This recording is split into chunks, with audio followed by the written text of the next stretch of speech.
Ustedes pueden ver allí esta diapositiva, Aparato que no es más respiratorio. que una parte macroscópica de la vía aérea, en donde vamos a encontrarnos el epitelio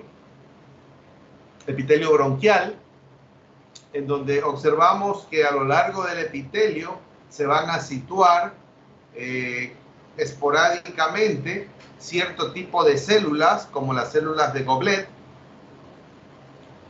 que a la larga son terminaciones que tienen que ver con un tipo de células que son formadoras principalmente de moco. También vamos a encontrar otras glándulas cuyas células son subepiteliales, que son las glándulas bronquiales de moco, ¿ya? Las de Goblet y las glándulas bronquiales de moco son las que van a producir, en este caso, parte del aparato mucociliar, que es la parte del moco que ustedes pueden ver a lo largo. También vamos a observar los cilios, ¿ya? Que van a formar esta capa, cilios que nacen a partir del borde, diríamos, intraluminal de las células del epitelio ciliado bronquial. Observaremos también que hay células de microvellosas un poco diferentes a las del epitelio. Aquí observamos el lumen, todo esto es el lumen epitelial. Encontraremos también que a este nivel podríamos encontrar también algún tipo de inmunoglobulina, la E, la A, la G. Una cosa importante que vamos a observar son ciertos agregados linfoideos a nivel de la mucosa, ¿ya? En donde observaremos allí la presencia de linfocitos, ¿ya? A lo largo aquí de la parte del epitelio. También observaremos que el epitelio descansa sobre la membrana basal y observaremos también que a nivel de esta superficie donde se encuentran también linfocitos, vamos a encontrar también células, en este caso monocitos transformados ya en macrófagos de la mucosa. A lo largo del epitelio, como habíamos dicho, a más de las células de Goblet que pueden estar intercaladas, también vamos a encontrar otro tipo de células, en este caso que son otro tipo de macrófago, no macrófago de la superficie, sino que es una forma de un macrófago que son dendríticos, ya que son las conocidas células dendríticas, que a la larga van a ser las que sirvan como presentadoras de antígenos.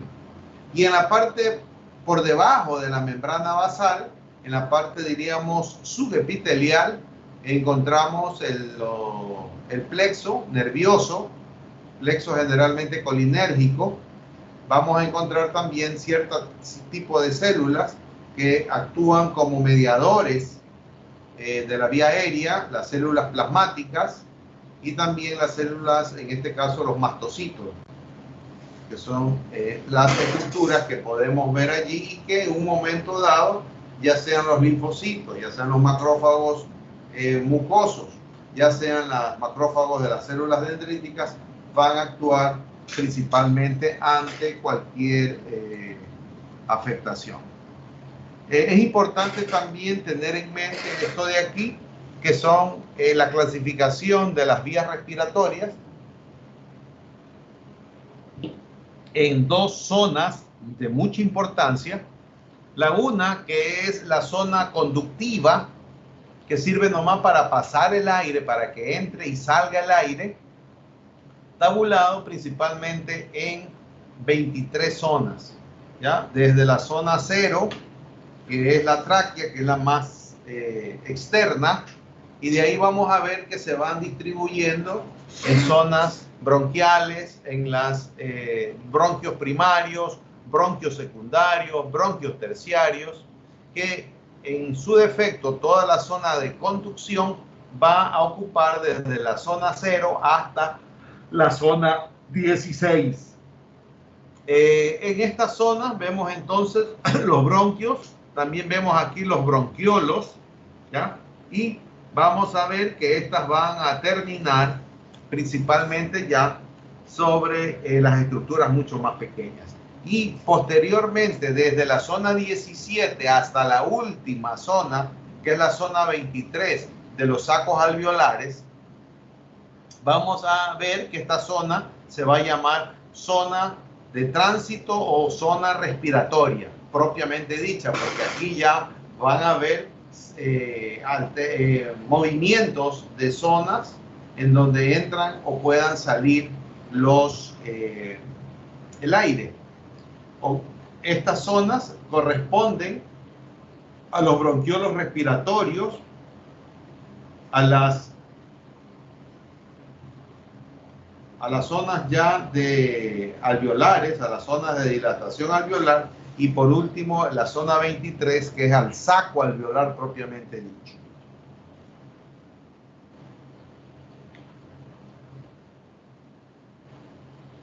Allí, macroscópicamente, lo que ustedes aprendieron en anatomía, la distribución de los bronquios, la característica de los 3 lóbulos del pulmón derecho y también los 2 lóbulos del pulmón izquierdo.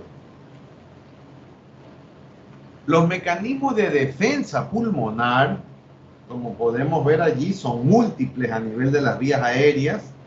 Vimos en primer lugar el dibujo a la derecha, que vimos primero, que tiene que ver principalmente con la parte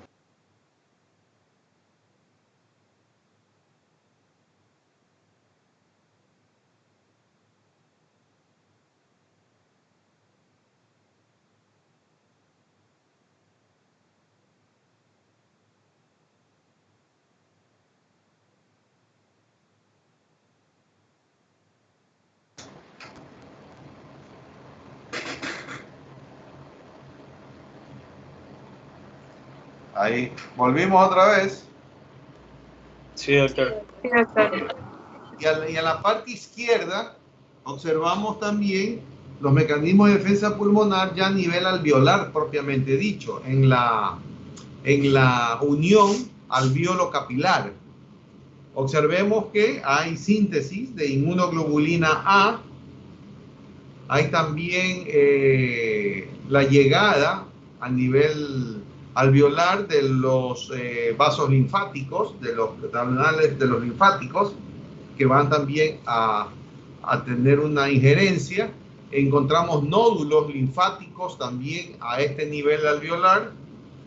Observaremos también la presencia de macrófagos alveolares. Ustedes pueden ver entonces que hay macrófagos a nivel del epitelio, hay macrófagos tipo células dendríticas, y observaremos también que a nivel del vaso sanguíneo los mecanismos de defensa van a actuar mediante la migración o la diapédesis de leucocitos, principalmente polimorfonucleares neutrófilos, generalmente secundario a un proceso irritativo, ¿ya? Para que el macrófago pase desde el espacio intravascular al intersticio y por ende al saco alveolar para producir todas las sustancias, principalmente proteasas, que es lo que más elimina los neutrófilos. Vemos también el paso de inmunoglobulina G y de complemento a través del vaso sanguíneo hacia el alveolo.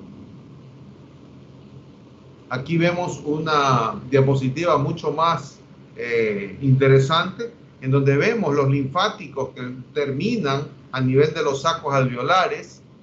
Observamos también la musculatura lisa de las partes ya de los bronquiolos terminales. Asociado también vemos la clasificación o la bifurcación de las estructuras, en este caso capilar pulmonar. Allí observaremos principalmente estos capilares que sirven como de madeja, de hilo alrededor del alveolo, para que haya la la tan importante paso de oxígeno y eliminación de CO2 a través de estas estructuras. Los mecanismos de defensa pulmonares se clasifican en defensas pulmonares, ¿ya? Principalmente específicas y no específicas, ¿sí? Entonces vemos aquí, dentro de las defensas pulmonares, observamos primero, por ejemplo, en las defensas celulares. En las defensas celulares hay dos tipos, las que no son fagocitarias y las que sí tienen capacidad fagocitaria. Observemos aquí que dentro de las que no tienen capacidad fagocitaria, pero que obvio sirven como mecanismo defensivo, es de que el epitelio de conducción en la parte más importante, que es la parte superior, lo que habíamos dicho, las vías solo conductivas, y en la parte mucho más profunda a nivel del epitelio de respiratorio terminal, van a ser dos estructuras, diríamos, de defensa mecánica que tiene la vía aérea. Pero también a este nivel vamos a encontrar defensas celulares con capacidad fagocítica, como van a ser los monocitos, ¿ya? Y también los macrófagos, que son monocitos transformados. Macrófagos que son tisulares, que van a estar inmersos en ellos, ya sea a nivel del epitelio bronquial o ya sea a nivel del saco alveolar. Observaremos también que hay defensas bioquímicas. Las defensas bioquímicas tienen que ver con inhibidores de proteinasa y también con antioxidantes. Los antioxidantes más importantes en la defensa pulmonar están la transferrina, el glutatión e incluso la albúmina. Las defensas que no son específicas principalmente van a estar tabuladas en varias secciones. Tenemos las que tienen que ver con la fase depurativa o la clearance, que le llaman, que son mecanismos de defensa no específicas, pero que permiten que los microorganismos que atacan puedan no atravesar el epitelio. Tenemos en primer lugar el mecanismo de la tos. En el momento de la tos observamos que hay eliminación de material, moco, donde pueden ir los microorganismos. Y también la otra, que es muy importante y que lamentablemente en ciertas enfermedades se destruye, es el aparato mucociliar, ¿ya? Este aparato mucociliar que tiene la capacidad de tener moco y dentro de ellas los cilios, que son generalmente cilios que tienen esa virtud de poder moverse contra la gravedad para sacar desde lo más profundo hacia arriba cualquier microorganismo dañino. Otro mecanismo de defensa no específica son las secreciones. En este caso, secreciones de moco, principalmente a nivel traqueal y a nivel bronquial, ya conocidos formadores ya sea por goblet, por las células de goblet o por las glándulas mucosas bronquiales. Tenemos también a nivel del alveolo está el surfactante, y también observaremos ciertos componentes celulares que pueden también serlo. Y también, obvio, vamos a observar que van a haber defensas celulares. Estas defensas celulares, obvio, ya las explicamos también en la parte anterior. Y habrán también defensas inmunes específicas, ¿ya? Que obvio tienen que ver con actividad no linfocitaria, ¿ya? Esta respuesta inmune va a ser a células no linfocitarias, porque las defensas inmunes, obvio, van a observarse principalmente si no son por linfocitos, van a depender de dos otras células, que son los mastocitos y también los eosinófilos.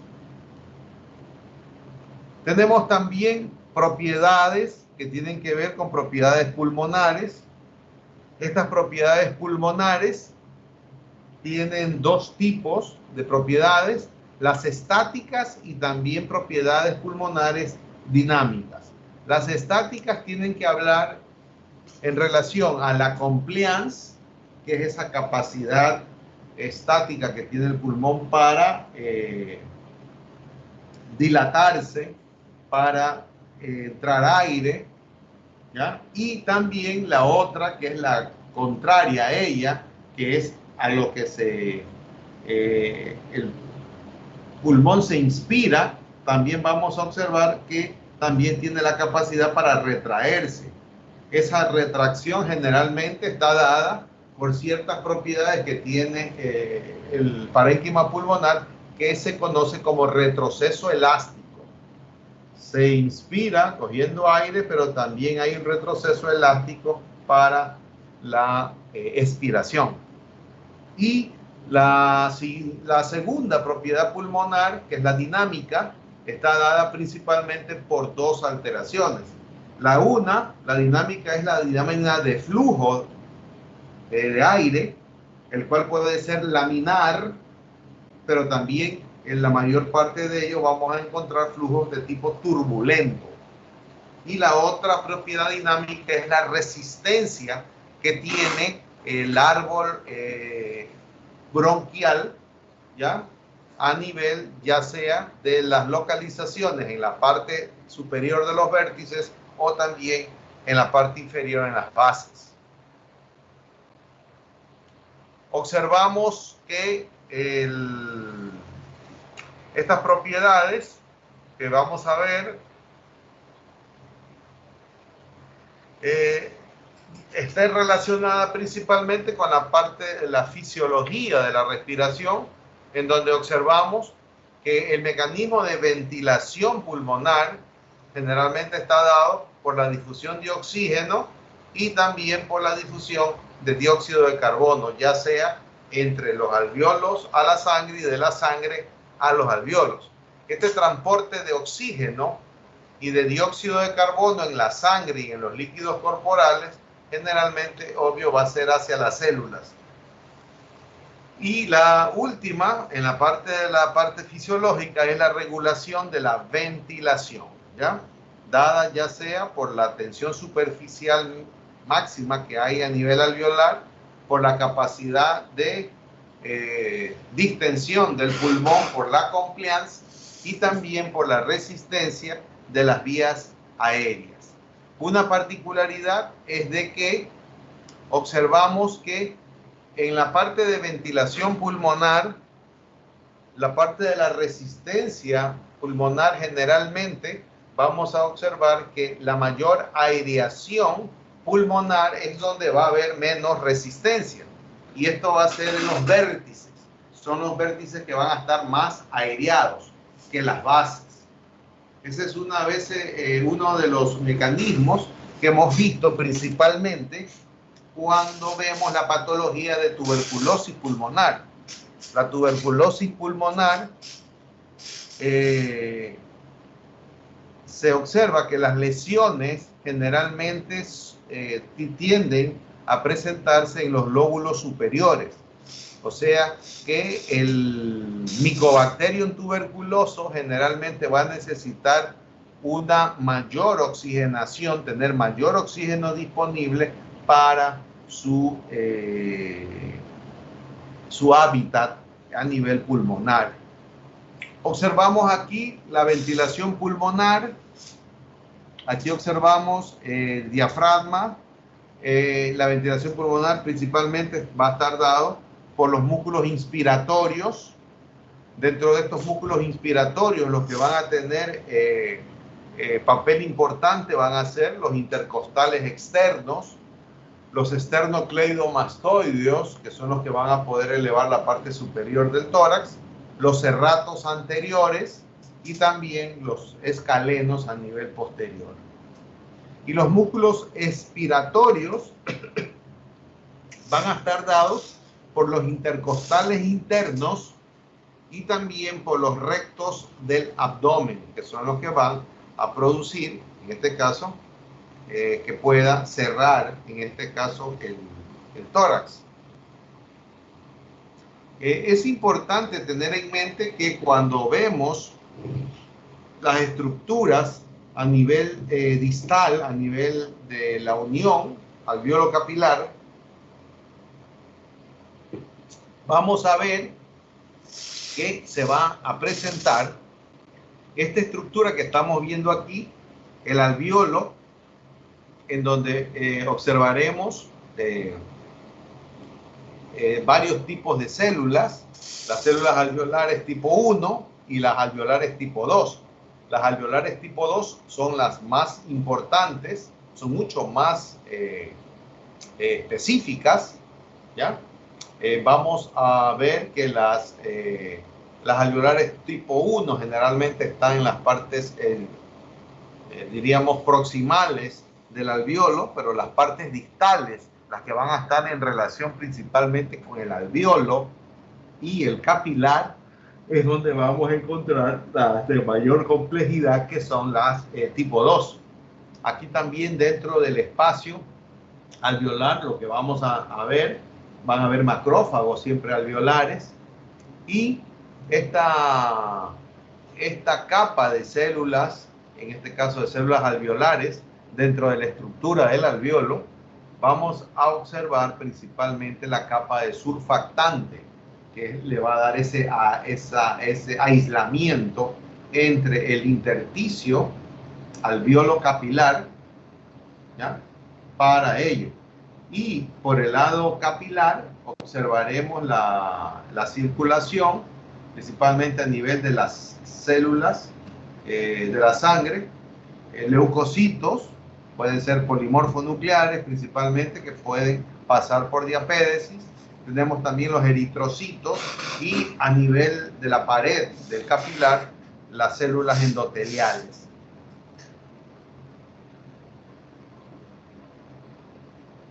Observamos aquí la síntesis y secreción. En este caso vemos este líquido esencial es producido principalmente por las células alveolares tipo 2, que yo les decía que es la más importante de todas, que es la que forma el metabolismo del factor, en este caso del factor surfactante. Vemos aquí la presencia de ciertos tipos de cuerpos que se llaman multilamelares. Estos son los productores principalmente de surfactante. Observamos principalmente que en un momento dado que hay hipoxia en donde no entra adecuadamente aire a nivel de los tejidos, observaremos que va a haber una inactivación de las células alveolares tipo 2 y por ende va a haber disminución de la producción de surfactante pulmonar, lo cual puede llevar a que en un momento dado estas lesiones, estas zonas alveolares mal aireadas puedan en un momento dado colapsar y producir lo que se conoce como atelectasias. Las funciones del surfactante principalmente es disminuir la tensión superficial del alveolo. La segunda función, que es importante, es evitar que el alveolo colapse, ¿ya? Y por ende también va a evitar que al colapsar varios alveolos produzcan una zona de atelectasia. Va también a facilitar el intercambio gaseoso, porque obvio, hay la película de aislamiento, en este caso es lipídica y agua, y obvio también sirve como defensa antimicrobiana. El surfactante es uno de los mayores, diríamos, elementos bioquímicos que hay para prevenir el edema pulmonar. los volúmenes y las capacidades pulmonares que vamos a observar en estos casos va a estar dada principalmente, veamos los volúmenes. Hay 4 volúmenes importantes que tenemos que ver en la parte de las alteraciones fisiopatológicas del aparato respiratorio: el volumen corriente, el volumen de reserva inspiratoria y volumen de reserva expiratorio, y por último el volumen que va a quedar, que es el volumen residual. El volumen corriente está aproximadamente cuantificado en unos 500 mililitros, y no es más que el volumen de aire que se inspira y que se expira en cada respiración normal. Por eso ustedes verán que el volumen tidal que se maneja en las unidades de cuidados intensivos para ponerle al respirador está aproximadamente igualado al volumen corriente. Pero también tenemos un volumen de reserva inspiratoria, que es el volumen adicional de aire que puede inspirarse después de un volumen corriente normal, ¿ya? Por encima del mismo, cuando una persona realiza una inspiración totalmente profunda. Aproximadamente el volumen de reserva que se tiene es aproximadamente de 3000 ml. Mientras que el volumen de reserva, pero expiratoria, que sería el volumen adicional máximo de aire que yo puedo botar o expirar mediante una expiración forzada después de la expiración normal, el volumen va a estar aproximadamente de 1100 ml. Entonces, allí es donde vamos a observar que, obvio, hay el volumen de reserva inspiratorio es de 3000, y el expiratorio es de 1100, y el volumen que entra y sale es aproximadamente de 500. Por ende, el volumen residual, que es el volumen de aire que queda en los pulmones después de haber hecho una expiración forzada, es aproximadamente de 1200 ml. Este es el único volumen pulmonar que no puede ser medido con el espirómetro, porque es el volumen de aire que queda siempre en los pulmones, ¿ya? Entonces, eso es lo importante. A más de los volúmenes pulmonares, ¿ya? Por eso ustedes verán aquí 3000, 1100, estamos hablando de 4100 más 500, estamos hablando de 4600, y los 4600 más 1200 hablaríamos un total de volumen que podría mantenerse en una persona, que es 5800 mililitros. Las capacidades pulmonares, en este caso, que sería a la larga todos los volúmenes medidos o sumados, daría la capacidad pulmonar total de este aparato, ¿sí? La capacidad pulmonar total, que lo que ya habíamos visto, sumando todos los volúmenes que vimos previamente, da los 5800 ml, que es el volumen máximo con el que se puede expandir los pulmones con un esfuerzo máximo posible, en donde va a quedar incluido el volumen que queda atrapado, que es el residual. Por eso dice, esta es la suma de los 4 volúmenes pulmonares básicos que acabamos de ver. Y dentro entonces las capacidades pulmonares tenemos 4 también. La inspiratoria, tenemos también la capacidad residual funcional, tenemos la capacidad vital y tenemos la capacidad pulmonar total. En la capacidad pulmonar inspiratoria sería, en este caso, el volumen corriente, ¿ya? Y también más el volumen de reserva inspiratoria, que esto da 3500 ml, que no es más que el aire o la cantidad de aire que una persona puede inspirar, ¿ya? Si podemos ver, no. Aquí, vemos aquí, obvio, el volumen inspiral, obvio, tenemos aquí 3000, que es una de las volumen de reserva inspiratorio. Tenemos también el volumen corriente. Por eso es 3000 más 500 da los 3500. Luego tenemos la residual funcional, la capacidad residual funcional. Esta no es más que la cantidad de aire que queda en los pulmones al final de una expiración normal. Esto no es más que el volumen de reserva expiratorio, ¿ya?, más el volumen residual.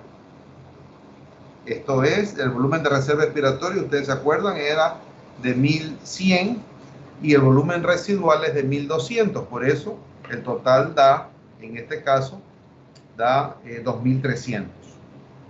La capacidad vital es la cantidad máxima de aire que se puede expulsar una persona. Esto, en teoría, es el volumen más grande medible por un espirómetro, exceptuando, en este caso, ¿a quién? Exceptuando al volumen residual. Por eso ustedes verán que es la suma del volumen de reserva inspiratorio más el volumen de reserva expiratorio más el volumen corriente, que es 4600 mililitros, ¿ya?, que no incluye los 1200 adicionales del volumen residual. Por eso que es 4600 más los 1200 daría la capacidad pulmonar total, que es de 5800. Entonces tenemos en mente que hay 4 volúmenes y 4 capacidades pulmonares. Aquí, esta es la forma visible o física en donde podemos entender cada una de estas alteraciones. Por ejemplo, veamos el volumen tidal, que ya era lo que yo les decía, no es más que el volumen corriente, de que usted inspira y expira, inspira y expira. Pero en el momento que le dicen, inspire profundo, usted va a inspirar normal y va a inspirar hasta donde más puede. Este de aquí es lo que va a conocerse como volumen de reserva inspiratoria, ¿sí? También veremos que podríamos en un momento dado valorar el volumen de reserva expiratoria, que sería este de aquí, ¿sí? El volumen de reserva inspiratoria tendría que manejarse con la eliminación lo máximo que se pueda expirar. Observamos que la capacidad vital no es más que la suma, en este caso, del volumen de reserva inspiratoria, del volumen corriente y de la reserva expiratoria. Y si valoramos esta capacidad vital más lo que normalmente nos va a quedar de volumen residual, es lo que va a llamarse capacidad pulmonar total, que es ¿de cuánto es? 5800. De 5800 ml. Muy bien. Aquí, obvio, otra foto en donde también nos explica cuál es cada uno de los volúmenes, ya sean de reserva o las capacidades inspiratorias o residuales y la pulmonar total. Aquí también es otra, hay varias formas de poder observar esto de aquí. El espacio muerto, en este caso, es parte del aire que se respira, pero que nunca alcanza las zonas de intercambio gaseoso, ¿ya? Entonces, obvio, esta de aquí va a ser las fosas nasales, la faringe y la tráquea. ¿Ya? Esto se llama entonces aire de espacio muerto, porque es el aire de conducción, de las vías de conducción, que no tiene que ver nada con las vías más inferiores, ¿ya? Esa es lo que se conoce como espacio muerto. El espacio muerto también, acuérdense ustedes, hay anatómico y también hay fisiológico. El espacio muerto anatómico principalmente es el volumen de todo el espacio del sistema respiratorio, pero distinto al de los alvéolos, que es el respiratorio puro, y las demás zonas de intercambio gaseoso. Ese es el espacio muerto anatómico, ¿ya? Pero si hablamos principalmente de el aire que se encuentra en las zonas respiratorias, que sería la parte alveolar, que es la que sí participa, en este caso, en la parte de intercambio, el espacio anatómico más el alveolar es lo que se va a conocer como espacio muerto, es la suma del espacio muerto con el alveolar, que es el que se conoce como espacio anatómico fisiológico. El anatómico más el alveolar, ¿sí? O, en este caso, el que tiene que ver con el aire que queda en las vías de conducción más el aire que es de intercambio. Observamos aquí que desde el punto de vista de inervación, aquí vamos a observar el control nervioso que se va a manejar de la parte bronquial, en donde observamos que la actividad simpática principalmente es la que va a provocar dilatación de la musculatura del bronquio. O sea, va a mejorar la ventilación. Esto se lo hace a través de los neurotransmisores simpáticos, la adrenalina y la noradrenalina. Observamos también que el otro control nervioso tiene que ver con la constricción por la vía parasimpática o colinérgica de los bronquios, que está dada principalmente por el neurotransmisor llamado acetilcolina. Por eso ustedes verán que en los casos de broncoespasmo en asma, uno de los medicamentos que obvio no se los utiliza tanto, pero que hace muchos años era de gran importancia, era la adrenalina para tratar en un momento dado el broncoespasmo, principalmente en los niños. Generalmente los niños tenían una mayor tolerancia de los efectos secundarios que podía provocar la adrenalina ante el efecto primario que era la broncodilatación. Desde el punto de vista de la fisiopatología de la respiración, vamos a encontrarnos que las alteraciones de la respiración pueden corresponder una regulación ya del sistema nervioso central de la respiración, principalmente a nivel del tronco cerebral. Por eso los pacientes pueden hacer paro respiratorio en un momento dado por lesiones a este nivel. Tenemos también en la parte ya broncopulmonar las enfermedades obstructivas que al cerrarse incrementan la resistencia al flujo de aire, principalmente al flujo de salida más que al de entrada. Tenemos ya en el parénquima propio pulmonar los fenómenos que tienen que ver con pérdida de tejido pulmonar, sea por fibrosis, sea por cicatrización, sea por atelectasia, sea por una serie de afectaciones que van a restringir y van a ver las enfermedades pulmonares restrictivas. Y por último también vamos a ver que puede haber una alteración en el transporte de oxígeno a nivel ya circulatorio, fuera del pulmón. ¿Ya? Esto de aquí podría ser, en un caso, por ejemplo, una pérdida importante de eritrocitos en cuadros de anemia, en donde, obvio, va a haber una menor capacidad de oxigenación y de oxigenación principalmente a nivel de los tejidos. Entonces vemos que desde el punto de vista fisiopatológico, las alteraciones pulmonares se dividen en anomalías de ventilación, anomalías de difusión y anomalías de perfusión, que a la larga van a dar todas las enfermedades clasificadas que habíamos dicho. Por ejemplo, las anomalías de ventilación tendrían que ver con mecanismos obstructivos de la vía aérea o, en su defecto, con una alteración propia de la pared del alveolo como ente terminal del aparato respiratorio. Entonces, una obstrucción de la vía aérea o un colapso del alveolo, en este caso una telectasia, va a formar parte de la anomalía ventilatoria.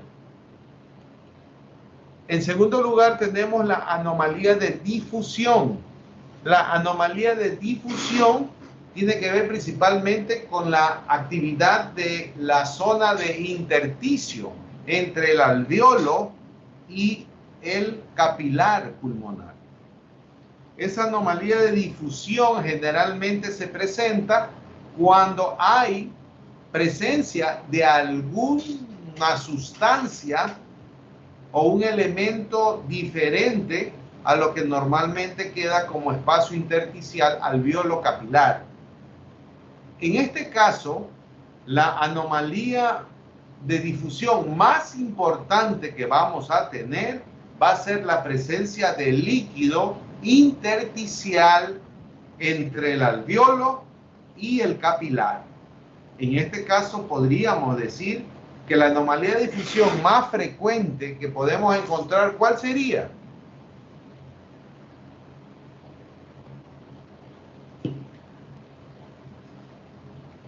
¿Se fueron? Yo creía que estaba dando clase. ¿Algún edema? No, creo que Ah, no, sí están. Ah, ya, ok. ¿Cuál sería la anomalía de difusión más importante? ¿Algún edema? Perfecto, el edema pulmonar. Acuérdense ustedes que hay dos tipos de edema, ¿sí o no? El primero, que es el que tiene que ver con la salida de líquido desde el capilar hacia el intersticio. Chuzo, se viraron. Desde el capilar hacia el intersticio, ¿ya? Y vamos a observar que aquí va a haber el primer edema, que es el edema pulmonar, que es el edema intersticial. Pero si el problema persiste, observaremos que a medida de que aumenta el edema, va a haber un aumento en el nivel de líquido que va a haber y se va a engrosar más. Mientras este líquido va a alterar la difusión de oxígeno desde el capilar hacia el alveolo y también desde el alveolo el dióxido de carbono, aunque sabemos que el dióxido de carbono tiene es mucho más volátil desde el punto de vista que el oxígeno, ¿ya? Pero también observaremos que si el paciente se complica y persiste el problema, vamos a ver que este líquido que formaba parte de edema intersticial va a pasar del intersticio hacia el alveolo y va a inundar el alveolo. Y aquí se va a producir un edema pulmonar alveolar, que es el que va a producir ese sonido tan característico que ustedes ya deben de haberlo oído, que se conoce con el nombre de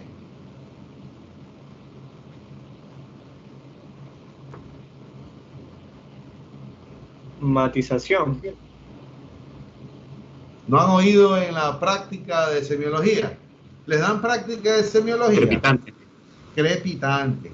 ¿Y cómo se llaman los crepitantes? Ese es el apellido, yo quiero el nombre.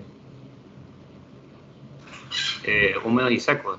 Estertores. Estertores, muy bien. O sea, los estertores crepitantes. ¿Ya? ¿Quién dijo toda esa vaina?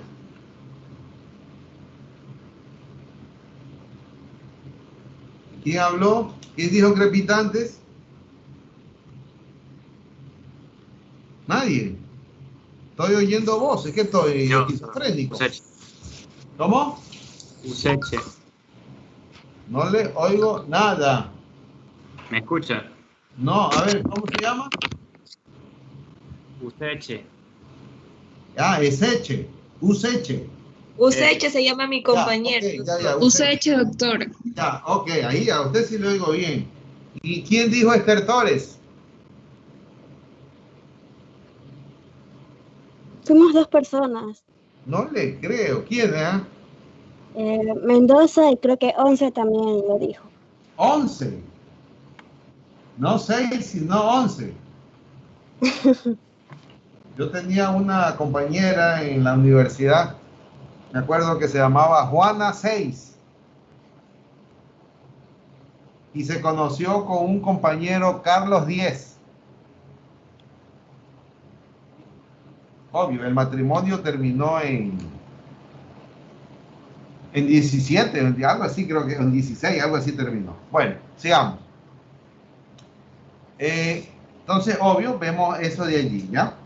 Y la tercera anomalía fisiopatológica de la respiración es la anomalía de perfusión, que en este caso, como ustedes pueden ver,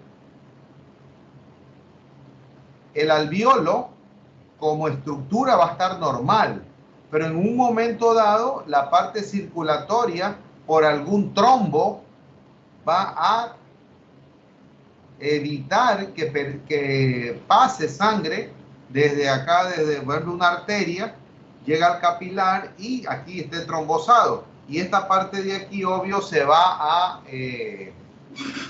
diríamos, en teoría, sería que se va a infartar. Y observaremos entonces más o menos que queda así.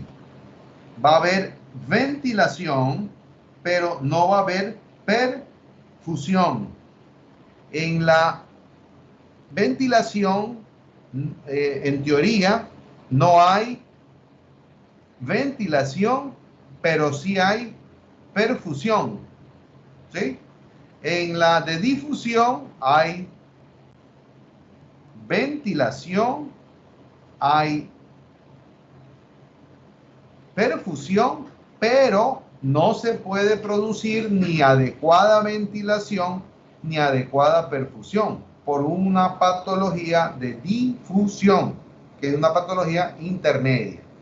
¿Entendido hasta aquí? Sí, doctor. Ok. Aquí, obvio, tenemos, por ejemplo, las anomalías de distribución que tiene que ver en relación a la captación de oxígeno y a la capacidad de poder liberar CO2. Miren, por ejemplo, un alveolo, en teoría, hiperventilado. Entra aire, gran cantidad de aire. Miren la flecha roja gruesa.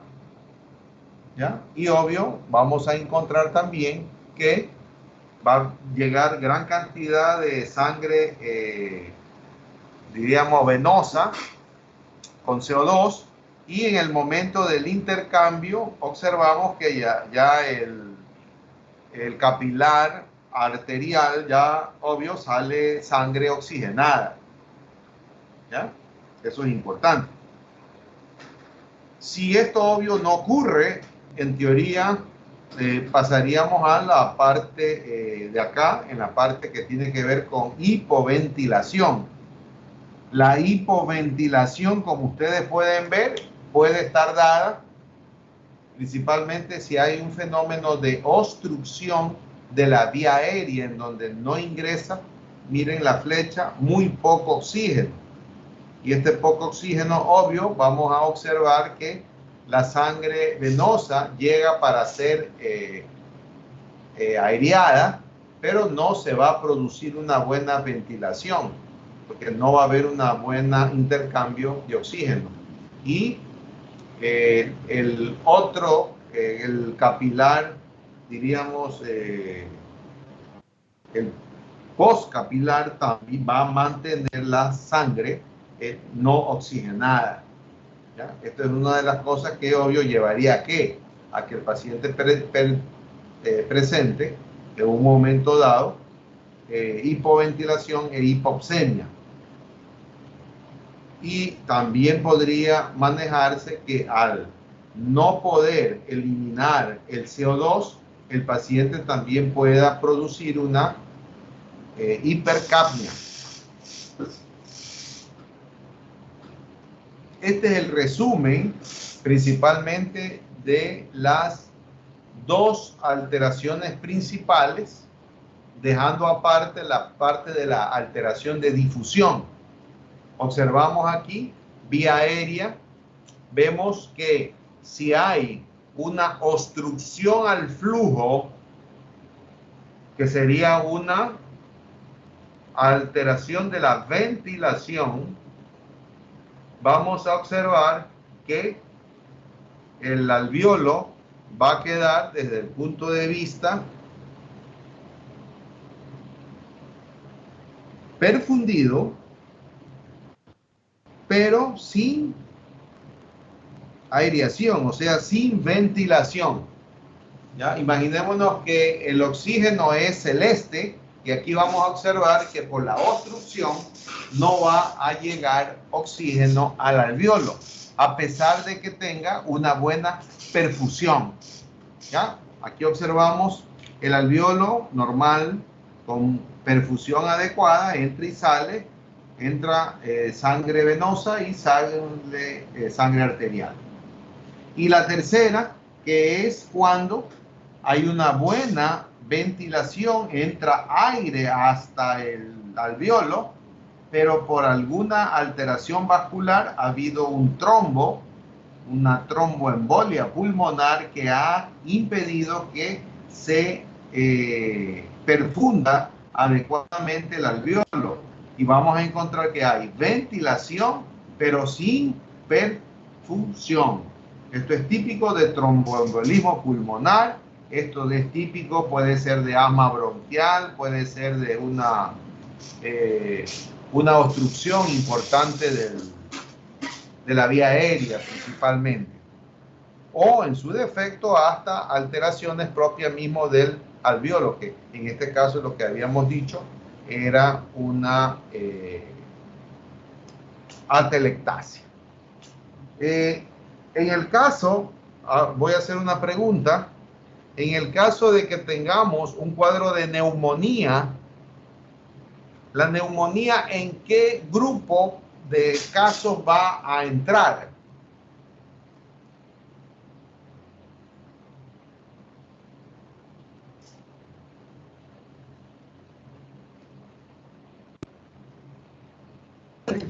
En la ventilación, doctor, en el primero. En el de la ventilación, muy bien. ¿Por qué? Porque se hace una broncoconstricción. La neumonía no tiene broncoconstricción. Por la inflamación. Puedo obstruir. Sí. ¿Cuál es la característica más importante de una neumonía desde el punto de vista ventilatorio? El daño del parénquima, del tejido pulmonar. En el alvéolo se llena de surfactante, como que de líquido. Se llena de surfactantes, de líquido. Perdón, de líquido. Se llena de pus. ¿Ya? O sea, va a haber pus en el alvéolo. Y eso, obvio, va a impedir que el oxígeno pueda atravesar adecuadamente estas estructuras. ¿Ya? Ok. Entonces vemos aquí hay una serie de deficiencias, causas de deficiencia de oxigenación, las cuales ustedes pueden ver, puede haber una hipoxemia central. En este caso estaría implicado la deficiencia de oxígeno en aire inspirado, anomalías de ventilación, como podemos ver, anomalías de difusión, como es la presencia de líquido en el intersticio. También podríamos observar una disminución en la capacidad de transporte, en este caso de eritrocitos que puedan llevar oxígeno. ¿Ya? En este caso, obvio, los cuadros de anemia generalmente producen eso. Podemos también ver que si se afecta el corazón, la insuficiencia cardíaca o la insuficiencia circulatoria, principalmente cuando hay problemas de contractilidad por un infarto, por ejemplo, esto va a llevar a que el paciente tenga hipoxemia también, pero de causa periférica. Las causas de hipoxemia central generalmente están dadas o a nivel del sistema nervioso o a nivel mismo del pulmón. mientras que la hipoxia periférica, que es la que va a dar cianosis, generalmente va a ser o porque hay una alteración en la circulación por alteración del tejido cardíaco o también por una vasoconstricción periférica. La vasoconstricción periférica, más importante, la podemos observar principalmente cuando hay falla, hay pérdida de volumen, en donde el organismo reacciona vasocontrayendo para tratar de aumentar la presión arterial, para aumentar la presión de filtración glomerular, etc. Pero que lamentablemente produce vasoconstricción periférica. También podríamos encontrar que haya un incremento, en este caso de oxígeno, de la afinidad de oxígeno de la hemoglobina. ¿Ya? El incremento de la afinidad del oxígeno en la hemoglobina también es una alteración grave. ¿En qué momento se puede observar ello? Que haya un aumento de la afinidad del oxígeno a la hemoglobina.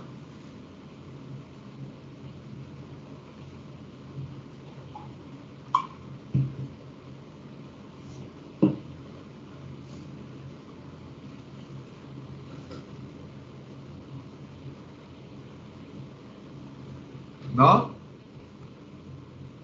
Esto generalmente es cuando se cambia bruscamente el pH sanguíneo, ¿sí?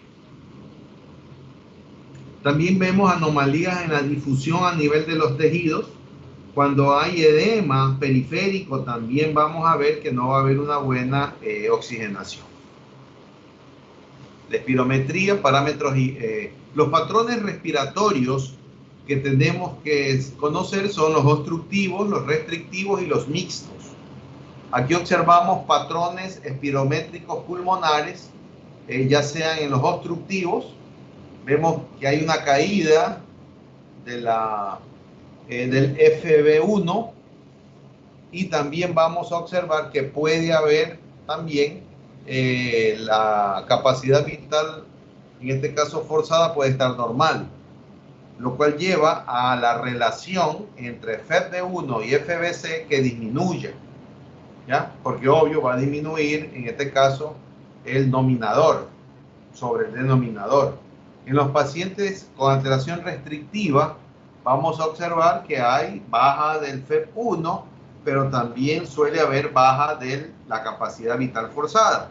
Si baja uno y baja el otro y es una baja equilibrada, obvio, la relación o el radio FEB1, FBC va a quedar normal.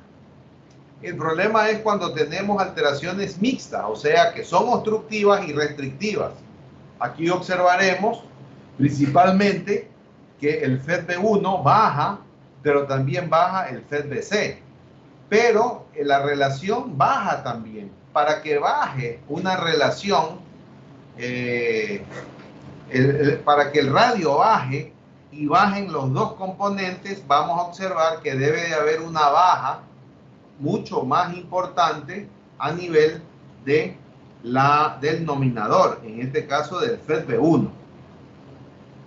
Bueno, ahí nos vamos a quedar porque ahí vamos a comenzar con la enfermedad con asma bronquial, que obvio quisimos darla hoy día mismo, pero que lamentablemente por el tiempo y por lo que ustedes tienen que dar la lección, la vamos a dejar para la próxima semana.